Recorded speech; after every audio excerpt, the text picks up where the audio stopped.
আল্লাহ পাক বলেন ইন্না আনজালনাহু ফি লাইলাতিল কদর, নিঃসন্দেহে আমি কোরআনকে নাজিল করেছি কদরের রাতে। কোন রাতে? ওয়া মা আদরাকা মা লাইলাতুল কদর, হে নবী মুহাম্মদ সাল্লাল্লাহু আলাইহি ওয়াসাল্লাম, আপনি কি জানেন কদরের রাত কি?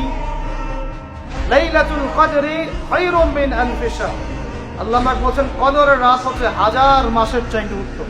সুবহানাল্লাহ। তানাজ্জালুল মালাইকাতু ওয়ার রূহ, এই রাতে নাজিল হয়, অবতীর্ণ হন ফেরেশতা মণ্ডলী, আসমান থেকে সমস্ত ফেরেশতারা নেমে আসে। ওয়ার রূহ, এবং জিবরাইল আলাইহিস সালাম নেমে আসে। তানাজ্জালুল মালাইকাতু ওয়ার রূহ ফিহা বিইذনি রাব্বিহিম মিন কুল্লি আমর, এই রাতে আল্লাহ পাক তাকদীরের ফয়সালা করেন প্রত্যেকটা বিষয়ে।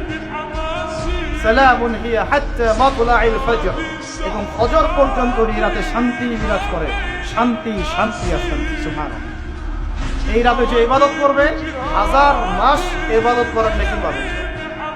কেন এই রাতটা কেন ইম্পর্টেন্ট? একটাই কারণ, এই রাতে আল্লাহ পাক কোরআন নাযিল করেছেন। কি নাযিল করেছেন?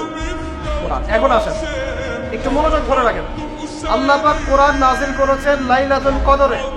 আর লাইলাতুল কদর কোন মাসে? শাবানে, রজবে না রমজানে?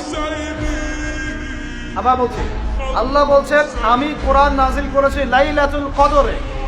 তো লাইলাতুল কদর কি শাবানে, রজবে না রমজানে? তার মানে লাইলাতুল কদর রমজানে। রমজানের কোথায়?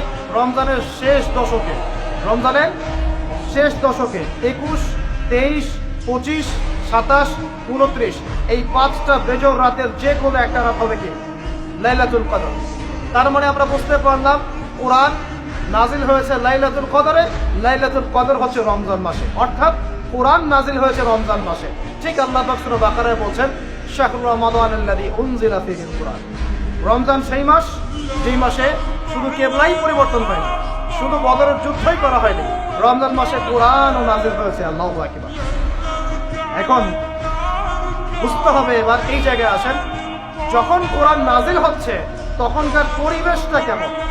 এই যুবক ভাইরা একটু খেয়াল করেন, আপনাদের জন্য এই লেকচারটা ইম্পর্টেন্ট, আর আগামীর কাজগুলো আপনাদেরকে করতে হবে। রমজান মাসে কোরআন নাজিল হয়েছে, এখন দেখবো আমরা কোরআন কোন প্রেক্ষাপটে নাজিল হয়েছে, কেন নাজিল হলো, কোরআন নাজিল হওয়ার কি প্রয়োজন ছিল বিশ্বে। কোরআন নাজিল হয়েছে এমন একটা সমাজে, যে সমাজটা নিয়ে আমরা বলি আইয়ামে জাহিলিয়া। কি বলি ভাই? কোথায় নাজিল হয়েছে? হেরা গুহায়। কার উপর নাজিল হয়েছে? মুহাম্মদ রাসূলুল্লাহ সাল্লাল্লাহু আলাইহি ওয়াসাল্লামের উপরে। কখন, কিভাবে, কোন প্রেক্ষাপটে? প্রেক্ষাপটটা এমন ছিল, ওই সমাজটা ছিল আবু জেহেলের শাসন। কার শাসন? আবু জেহেল।